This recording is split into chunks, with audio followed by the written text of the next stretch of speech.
Well, I'm happy to have the opportunity to introduce today's speaker, John Rocke from Peoria Rescue Ministries. John is a husband to Jolene for 44 years, and he lives in Morton. They have 3 married children and 10 grands.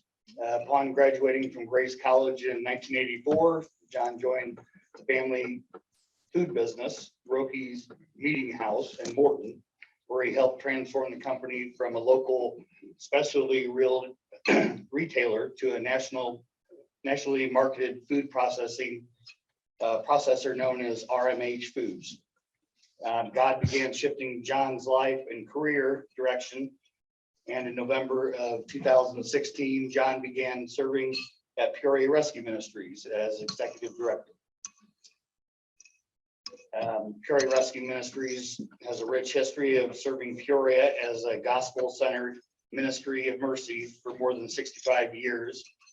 It has recently transformed from a primarily crisis relief ministry focused on food and shelter and clothing to a more developmental focus, seeking to see struggling men and women flourish through a whole person approach to poverty alleviation.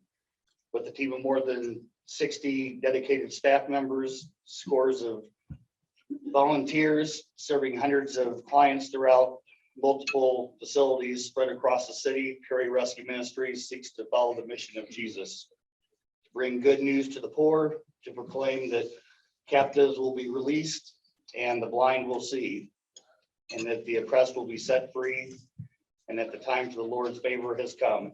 Please help me in a warm welcome for John Rocke.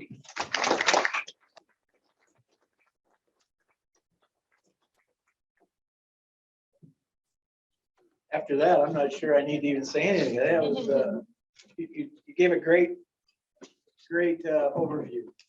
I'm going to try to drive this, see if this will work. But thank you so much for allowing us the opportunity to come and just share a little bit about Peoria Rescue Ministries, and more importantly, what God is up to in our community and in the area of poverty alleviation.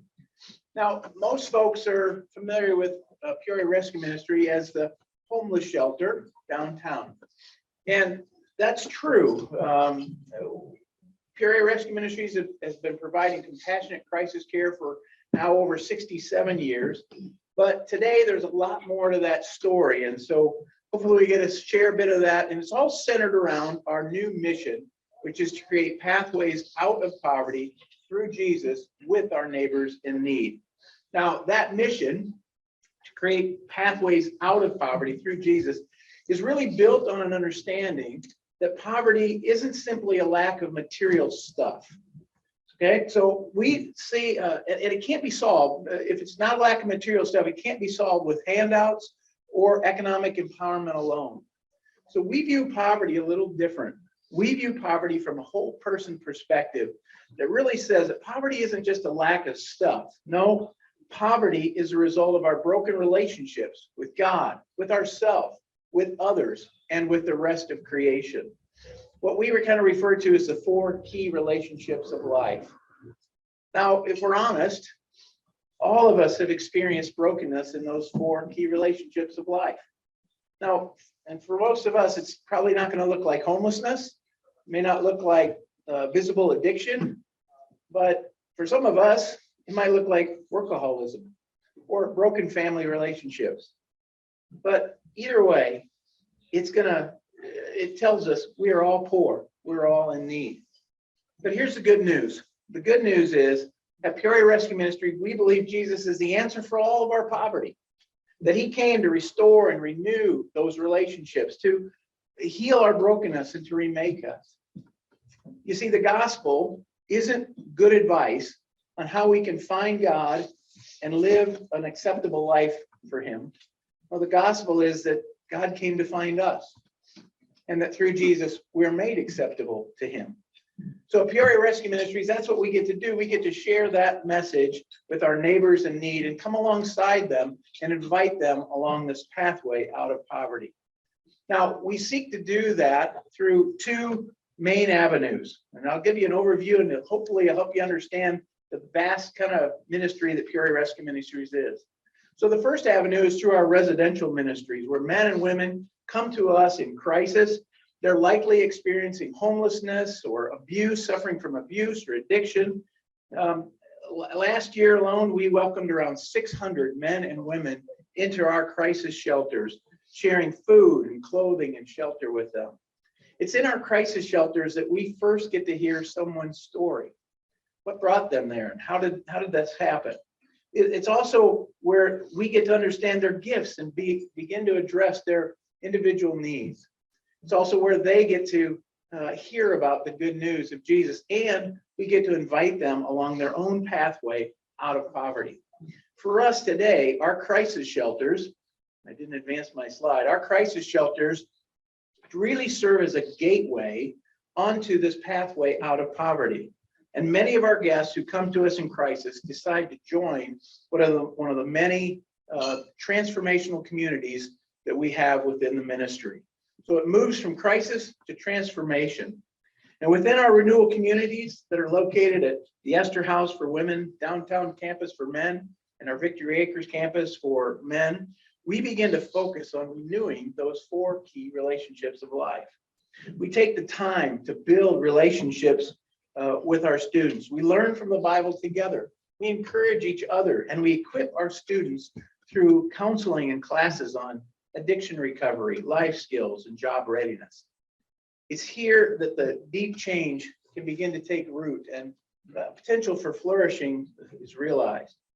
And thanks to God and our great supporters, of which you guys are part of, and our incredible team at Peoria Rescue Ministries, over the last 3 years, we have helped place more than 400 men and women into employment and helped place over 250 men and women in permanent housing. And what I wish we could do today is just share some of those stories of those graduates, of hundreds of graduates, and the successes they have seen. But as exciting as that is for us, we've come to realize that the time spent in transformation, that step in transformation, is often not enough. That it usually takes much more than 9 to 12 months for those changes that God has begun to be more permanent.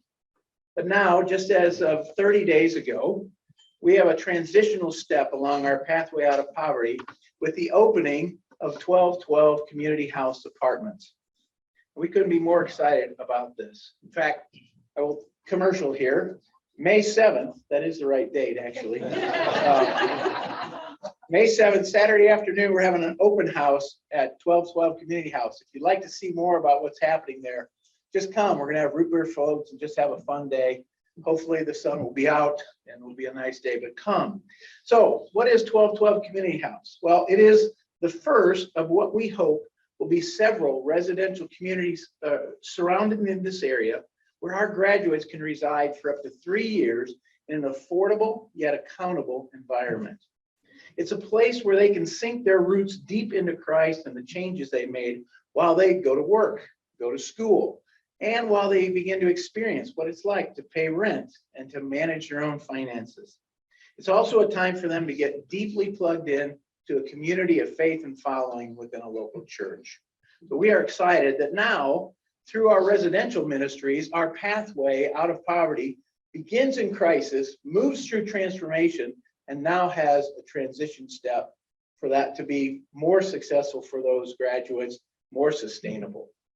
But there's a second avenue that our pathway out of poverty takes at Peoria Rescue Ministry, and that is within our community ministries of advocacy and enterprise. In our advocacy ministries at Empower Life and Barnabas Counseling Center, I can get that to catch up with me. We have really unique opportunities to meet our community neighbors that are in need and invite them along a pathway out of poverty through Jesus. At the Empower Life Center, the crisis is often an unplanned pregnancy or a parenting situation that puts children at risk and then leads to really difficult decisions. Through relationship and education, we seek to care for, inform, and empower those facing those difficult decisions, sharing with them the hope of Jesus and a renewed life. We address the tragedy of abortion, one life, one family at a time. And through relationship and support, we seek to see lives not only saved, but thriving for generations to come. Through our community counseling at the Barnabas Center, it's kind of much the same. Hurting people within the community facing a crisis and in need of a pathway out. Our decidedly biblical yet clinically excellent approach to counseling seeks to care for these neighbors and invite them into their pathway and renewal out of poverty that only Christ can bring. Now, all of these services that I've just given you a flyover on, with the exception of 1212 Community House, come with no charge to the men and women that we serve. And Peoria Rescue Ministry receives no government funding. So our ministry is supported by the generous donations of individuals, churches, businesses, and organizations such as Peoria-North, Rotary. We have been a recipient of grants from you. And so I just want to take a minute to thank you. Thank you for helping to create this pathway out of poverty within our community. But there's one more source of revenue that helps support our ministries. And it's a very integral part, a very growing part of our pathway out of poverty approach to poverty alleviation. And I'm really excited to share this with you today. And it has to do with our enterprise activities, our enterprise ventures. Now, enterprise ventures for us serve as a built-in work readiness opportunity training for our students. At the same time, it's a business venture that produces income and support for the ministry. Now, I'm sure some of you are saying, finally, we're going to talk about work, right? Instead of all this relational stuff you've been talking about. And to be honest, I'd have to admit, if someone would have asked me a few years ago, how do you solve poverty? How do you do poverty alleviation? I probably would have said, what's simple? 3 words: get a job. And the truth is, that wouldn't be entirely wrong, but it would still be wrong. Having a right relationship with creation and work is a critical part of poverty alleviation, but it's not the only part. If our relationship with God, our relationship with ourselves, our relationship with others aren't right, then it's a pretty safe bet that our relationship with work isn't either. And so we have this opportunity to bring a whole person approach together that encourages the gifts that that God has given each of us for work, but combining that with a whole person approach to alleviate poverty for the long term, for sustainability. Now, some of you might be familiar and aware of our longstanding enterprise venture at Victory Acres, where we have partnered with Caterpillar for many, many years to recycle their wood waste into pallets and to mulch. It's a vital part of our work readiness training for our students, yet it provides enough financial support to cover most of our administration and our fundraising costs for the entire ministry. So it's a huge deal because it really makes your donated dollars go much farther in our ministry. Now, we believe God is leading us to do more in this area, kind of much more, to provide more opportunities for our students to learn about a gospel-centered approach to work, to develop a greater variety of skill sets that can translate into living wage jobs, and to encourage and unleash our students' gifts and provide additional self-support for the ministry. So we want to grow our enterprise ventures, and we believe God's already placed the opportunity to do that right in our very own hands. You see, with our partnership with Caterpillar, we process about 8 to 10 semi-trailer loads of wood waste each day. Yeah, that's always a wow factor. And we generate about 25,000 cubic yards of mulch each year. That's a lot of mulch. In the past, we've sold most of that mulch off to other companies who take that, color it, bag it, sell it back in this area to the Lowe's and Home Depots, who then sell it to you. But that's changed.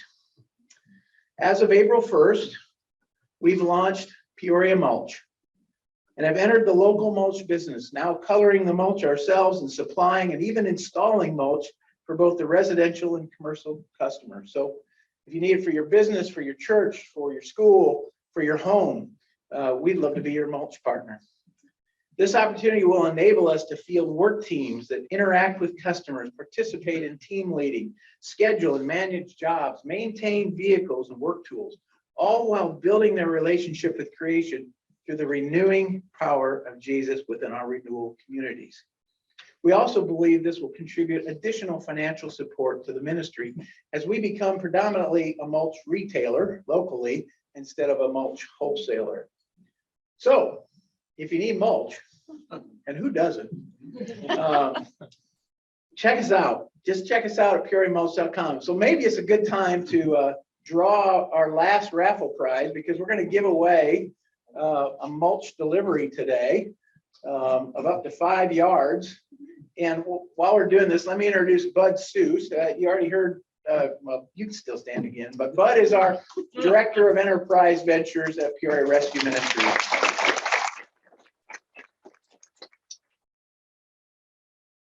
All right, winning number is? The winning number is last 4 digits, 2628.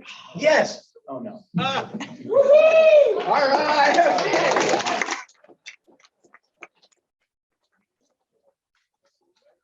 All right, you see Bud afterward. We'll set you up, and we'll happy to deliver it in the whole 9 yards. So, okay. So Peoria Mulch, and just another commercial for it. It's premium hardwood mulch that is really good, very competitively priced. So all the proceeds go to support Peoria Rescue Ministries. But there's more. There's more. Most of the wood waste that we process can't be remade into pallets. So most of it does go into mulch, which means some really, really good pieces of wood end up going into mulch. And we're changing that as well. Maybe we're changing it. We are changing it. Beginning of this fall, we plan to launch another venture, another enterprise venture that we call Pallet Creations, that will take these good pieces of wood and begin to create unique decor and functional items, such as you kind of see here. We plan to market those items under a brand called Reclaim, that will tell the story of the wood and the lives that have been rejected by some, but have been reclaimed by Christ. Just as he was rejected, and yet he has become the one to reclaim and remake our relationship with God, self, others, and creation. We're currently in the process of converting what was our thrift store buildings down on Jefferson Street into a 14,000 square foot woodworking center where we'll produce, sell, and ship these items, hopefully all across the nation. This venture will provide opportunities for our students to train in valuable and marketable skills such as supply chain management, marketing and sales, and certainly woodworking and production management, all with the principal goal of restoring and renewing their relationships with God, self, others, and creation, while they're renewing that through this work venture and opportunity for them to work and utilize their gifts and skills. Of course, we believe Pallet Creations should also generate additional support for the ministry. So we believe these 2 new enterprise ventures will greatly enhance our mission to create pathways out of poverty through Jesus with our neighbors in need, providing more opportunities for work readiness and training that will lead to living wage employment and sustainability, while at the same time generating additional self-support for the ministry. We also believe they can significantly raise our awareness in the community, and more importantly, raise the awareness of what God is doing in our community as we are out and about with our work teams and products and become more visible within the region and beyond. I already introduced to you Bud. You might know Bud. Some of you might know Bud. Bud served for 25 years as a Peoria fireman. Now he's putting out quite a few different kinds of fires as we're trying to launch 2 new enterprise ventures within 9 months. Now, if you're wondering, how can I be a part of this? You can. Of course, Bud would love you to be a customer of Peoria Mulch. So jump in on that, or Reclaim customer when that launches at the end of this year. But if you'd like to consider something more, we need folks to help out with life skills classes, with mentoring and all sorts of opportunities. So if you want to step in, we'd be happy to talk to you about that. Of course, we would have certainly welcomed you as an investor partner in these 2 new enterprise ventures. again, as I mentioned, these enterprise ventures will sustain themselves through the business venture, but it's a pretty expensive venture to launch these two new ventures from a capital standpoint, with trucks and tools and building renovations and all sorts of those kind of things. So that's an opportunity. But most of all, I'll tell you truthfully, we just want to say thank you. You guys have been a supporter of ours already. I know many of you here in the room are individual supporters. So thank you. Thank you for allowing us and allowing God to work through us to see a pathway out of poverty truly realized in Peoria and in our community. So thank you very much. I don't know what time even it is, but if there's time for questions, I'm happy to try to answer a few, or at least have Bud answer them.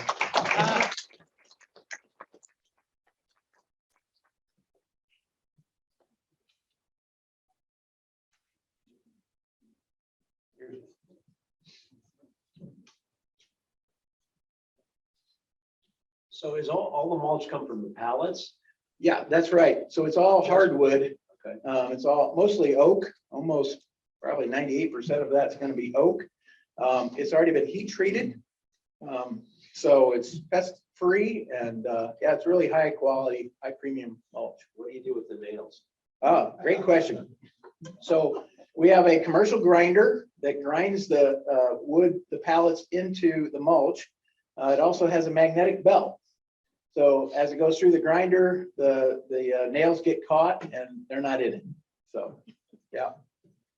So who all do you serve? How many local, how many transplants or That's a great individuals coming question. in? Yeah, we serve a mix of local and folks that know about us and know about in particularly. So I'll try to give you a snapshot of the changes that have been made. 4 years ago, our downtown building, I'll use that as an example. Our downtown building has 95 beds. And so 90% of that capacity, so about 85 of those beds were taken up for emergency shelter, crisis shelter. And the other were for our long-term renewal program, so more of our development side. And we were only about 50% full. We were running maybe 30, 40, around 40 guys a night or so downtown. Today, now that equation is flipped. 90% of our beds are reserved for men in developmental transformational programs, and only 10% of those beds are available for emergency shelter. And we are now 95% full, often bumping up against 100%. So the real change is the fact that we've tailored programs. We've opened up some different kinds of programs to meet the needs. So we have a long-term renewal programs, and then we have our shorter term, what we call our next step programs. And as we've opened those up, word's gotten out, both on the street here and even regionally. And so we do get folks that come in from the region to take advantage of our programming. But a lot of our guys are local. Anecdotally, I'll tell you a story again. With that change, that transfer from being more crisis relief focused to now being more developmentally focused, one of our directors, it was awesome to watch him. He's been there for 30 years. And he said, you know, before we started these new programs, he goes, I knew there was a lot of guys out there that needed our help. I didn't think they cared. He says, now that we've started the programs, I found out they didn't think we cared. Because we weren't helping. We weren't giving them the opportunity. And now we are. John, quick on the mulch enterprise aspect, you're mentioning retail. Yeah. With like Lowe's and Home Depot. Do you also do like bulk mulch? Like yeah. So if you go to Peoria-Mulch.com, you'll see really we have bulk we love selling it bulk. Bud loves that because that's a great way. Bring your pickup out. We'll dump full out to Victory Acres. We sell it in bulk and in bags. We're not selling it to any retailers. We're just selling it directly. So we do have a pickup location on Adams Street at 1119 Southwest Adams Street. You can pick up bags there. If you want bulk and or bags, you can go out to Victory Acres out west of town and get those. And we deliver. Yeah. We do deliver. I think it's a minimum of 3 yards for delivery, and you can do that in either bags or bulk, and we'll bring it to your site. And then we also, as we, I don't know, again, you'll see this if you go to the site, we're offering installation. So if you want to give your backs a rest and have us put that mulch in, we can do that as well. I have a question. Yes. Like any business endeavor, I'm a supporter, by the way. If like any business endeavor, how do you gauge your success ratio? Great question. Super question. So historically, ministries like ours used to count what we now call outputs. Used to count how many people and you saw that, we had some numbers, how many people we served, how many meals we provided, how many nights of shelter we provided. And that was sort of enough, because that's what we were kind of focused on. Today, we've moved those to more outcomes. So we have jobs, we have graduates, we have those finding permanent housing. But ultimately, you just raised a great question.